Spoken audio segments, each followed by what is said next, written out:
Can you start with maybe an update on Grant, Nathan, ankles, anything new? Yeah, so those guys are progressing, obviously working hard. We're still going to call them a game time decision, try to have them do a little bit today. They've been getting treatment probably 3 times per day. And you're weighing first how good they feel versus if they can go and how long the season is. So we don't know yet about Sunday, but I know they're progressing well and working hard. Your experience with these things. I mean, ankles are just ankles, right? In basketball, it's going to happen. Yeah, it's just everything's a little bit different, and you just have to hope that it doesn't happen, and when it does, you have to do everything you can to get yourself as healthy as possible. You want them back, obviously, Yeah. as soon as possible, but I think specifically against an opponent that presents such a formidable front court as well. For sure, South Alabama is really, really good. They're old and experienced. I think they start all seniors or grad transfers. They can score. They're strong and physical, and so those two guys would be very important to us. Have you been happy with the way that the other guys, the entire team collectively has kind of absorbed the points and the minutes for Grant and Nate? For sure, I think that it's really a challenge for us to do anything without Grant, especially, and really certainly a bigger challenge to play and practice without Grant and Nate. So I think our guys have done a good job. You don't just plug one guy in to do another guy's job. It falls on everybody, and I think our guys have really handled it well and competed very well. The starts may have been perceived as a little bit slower against Boston College and Hampton. Is missing those guys a big reason why?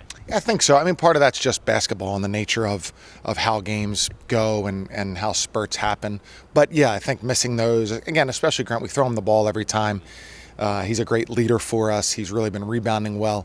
So I think for us, we're making that adjustment because he's such a focal point. Now, whether Sal or Matt Grace or whoever's in there at center, that's going to be an important position for us.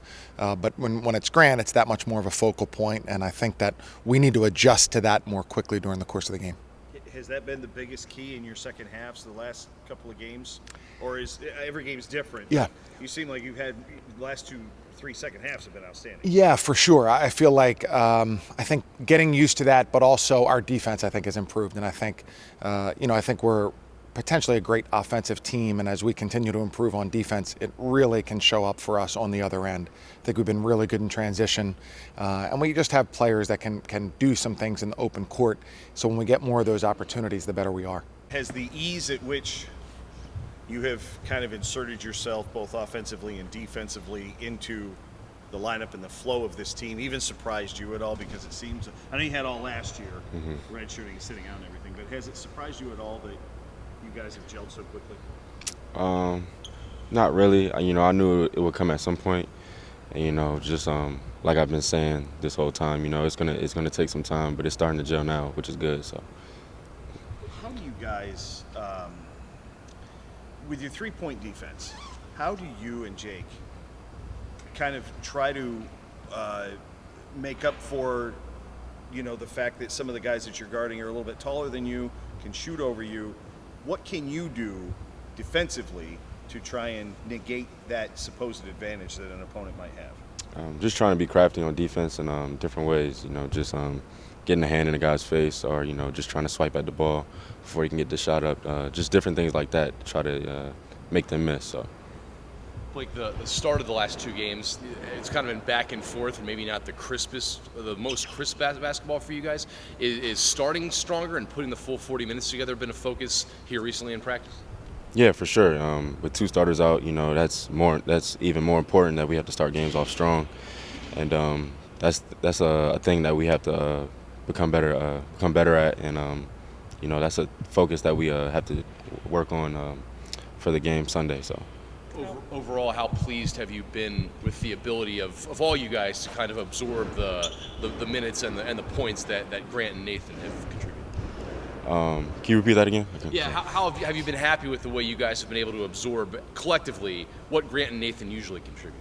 Oh yeah, we've been happy with our overall play with Grant and Nate being out, because we're going to need everybody on the team. Everybody's going to have to contribute in a certain way. So we've been happy with the overall results so far. What is the worst thing about a sprained ankle? Because everybody sniffs out here. He's probably done it 10 times. The worst thing, probably the pain, like right when you get it. It's gonna sting a little bit, but once you ice it up and get treatment, it'll become better over time. So. Do you feel for your teammates who are dealing with it that seem to be extending their absence? Yeah, I feel for them, but I know this isn't a long-term thing. They'll be back soon, and they're getting better every day, so that's good. So. Part of the defensive improvement coach has credited to your competitiveness, your grittiness. Can you kind of describe where that comes from for you over the years to the point now where your coach is giving some of that credit to what you bring to the table? Oh yeah, it just comes from my experience in high school and playing AU. I wasn't really recruited like that. I wasn't a highly recruited kid, so I've always played with a chip on my shoulder, and that's where kind of the toughness and the competitiveness comes from. I just always want to win. So. This may seem like an obvious answer, but what is it that makes you and Jake so good together on the court? I just think we feed off each other well on the court. We both can make plays for each other and ourselves. I think that's a good thing for both of us to have, and we just complement each other games really well. So. Particularly Grant, because his coach said he touches it every trip, and Nathan. I'd say defense and rebounding. Obviously, they're our two best rebounders, and we're already not great at rebounding, so I think it's taking a lot of effort from everybody 1 through 5, and then everybody that comes in just trying to help each other out and get rebounds. Have you been happy with the way that collectively you guys have, for the most part, absorbed what they do? Yeah, I think anytime you're playing without two starters, it's going to be tough. Even one starter is going to be hard, no matter who you play, especially our first true road game. But I think we've adapted pretty well. Is it important to kind of, without those two guys especially, here on Sunday, focus on starting out a little bit quicker than you have the last 2 games? Yeah, definitely. I think it's kind of been our issue, I would say. The thing that I don't really like about how we've played so far is that we haven't strung together 2 really strong halves usually. We play for 10 minutes of the first half, that's pretty good, and then we come out strong in the second half. But I think if we could string together 40 really good minutes, I think it'd be really beneficial for us. What do you remember about playing South Alabama last year? It was a different environment. It was kind of similar to Hampton was. Not a lot of energy in the crowd and stuff like that. So we had to motivate ourselves, obviously, and they rebounded the ball pretty well. They got a lot of athletic guys. They score the ball pretty well, so it'll be tough for us. What's been the biggest key to the second halves that you guys have had the last 2 or 3 games, which have been really, really good? I think we've went on a run towards the end of the first half, most of those games. We've picked our energy up. We've got good looks, got stops, strung together stops, stuff like that. And so we've just kind of carried over the momentum from the first half into the second half. What has the chemistry with you and Blake been like? I mean, you didn't really play much together last year. He was more on the scout team, if I remember correctly. What are kind of the attributes that make Blake and Jake? We're different. He's more aggressive. I'm kind of laid back, make sure everybody's involved. But when we're clicking, we're pretty good. We both make plays for other people. We shoot the ball pretty well. We're fast. I don't think a lot of guards that will play, or a lot of teams that will play, have 2 guards that can really defend, and that'll be as quick as us or stuff like that. So I think we kind of make it tough on teams. What does 1,000 points mean to you? 1,000 points. It's just a testament to my work. Like I've said the past couple of days, I put a lot of hours in, and it's paying off.